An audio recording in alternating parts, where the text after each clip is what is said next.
वन्दे ब्रह्मपुराधिपं श्रीसहजा नन्दं च मूलाक्षरम्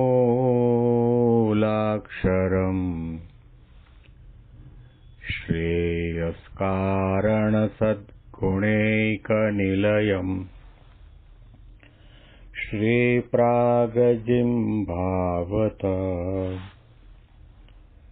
ब्रह्मोपासनधारकं गुरुहरिं यज्ञं तथा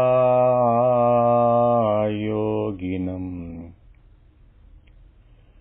प्रत्येवं प्रमुखं महन्तमनिशं श्रीजे स्वरूपं मुदा। મહિમાનો મહિમા પ્રવચન માળામાં આજે 16મી જુલાઈ 2025 બુધવારના દિવસે તમામ સંતો હરિભક્તોને મારા સાષ્ટાંગ પ્રણામ. જય સ્વામિનારાયણ. હેપી વચનામૃત દ્વિશતાબ્દી મહોત્સવ.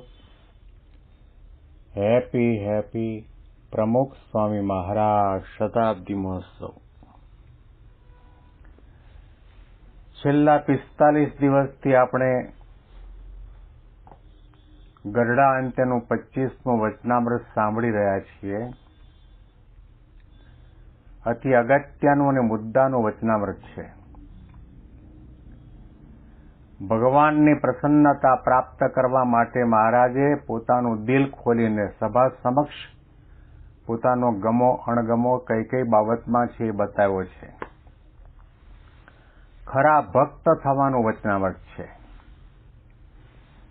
આજે કદાચ આપણે આ વચનામૃતની સમાપ્તિ કરીશું, પરંતુ મહારાજને શું ગમે છે અને શું નથી ગમતું એવો પ્રકારનો પ્રશ્ન રાજબાઈએ શ્રીજી મહારાજની પાસે પૂછાયો અને એના ઉત્તરમાં મહારાજે જે કંઈ વાત કરી એ આપણે ફરીથી વાંચીએ એટલે આપણને તાજી થાય અને આપણને ખબર પડે કે આપણી સાધનામાં ક્યાં ક્યાં ખામી છે, શું ભૂલ થાય છે.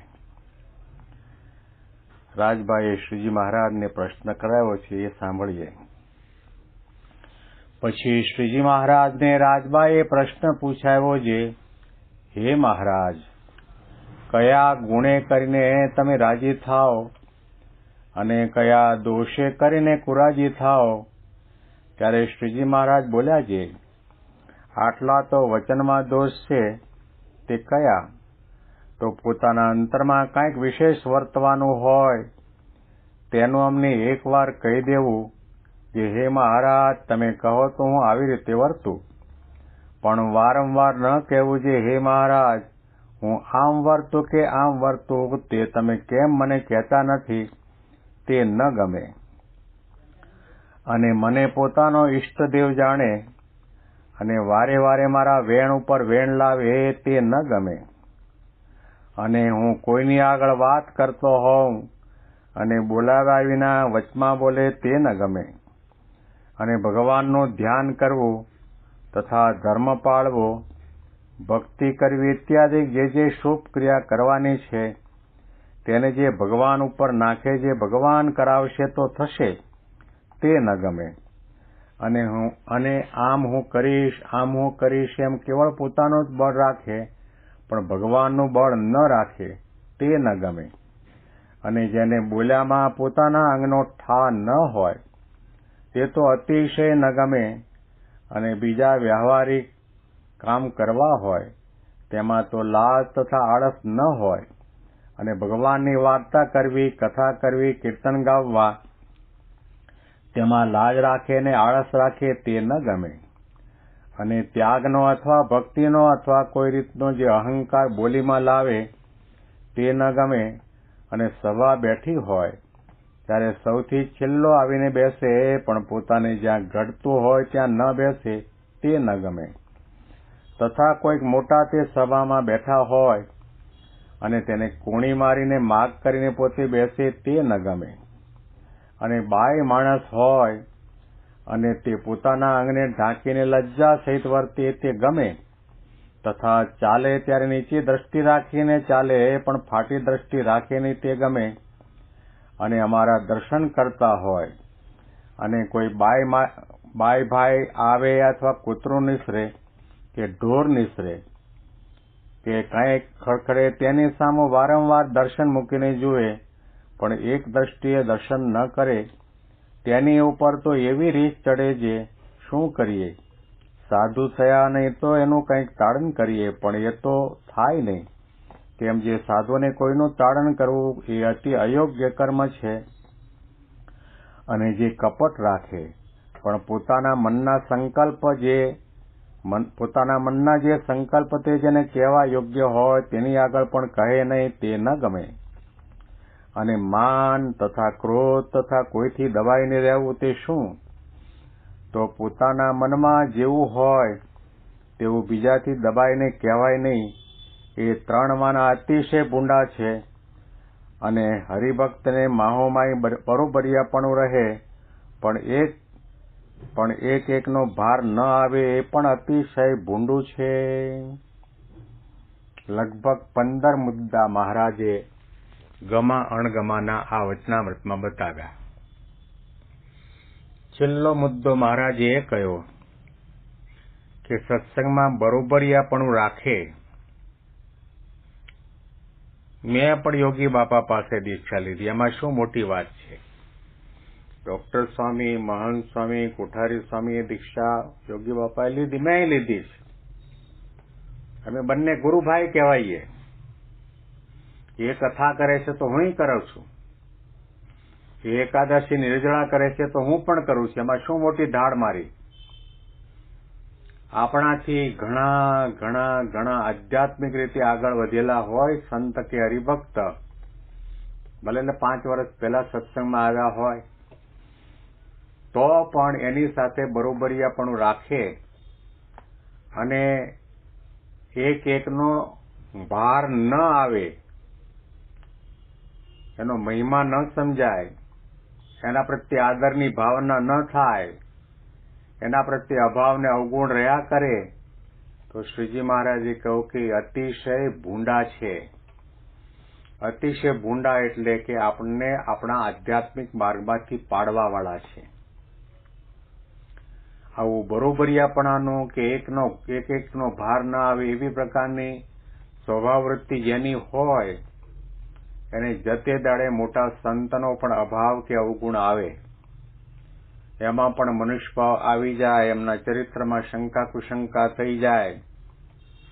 આવા ઘણા ઘણા પડવાના કારણો ઉપસ્થિત થઈ જાય. એટલા માટે શ્રીજી મહારાજે કહ્યું કે અમને જે ગમે છે એ પ્રમાણે વર્તો, એ તમારી આધ્યાત્મિક સાધના છે, આ આંતરિક સાધના છે.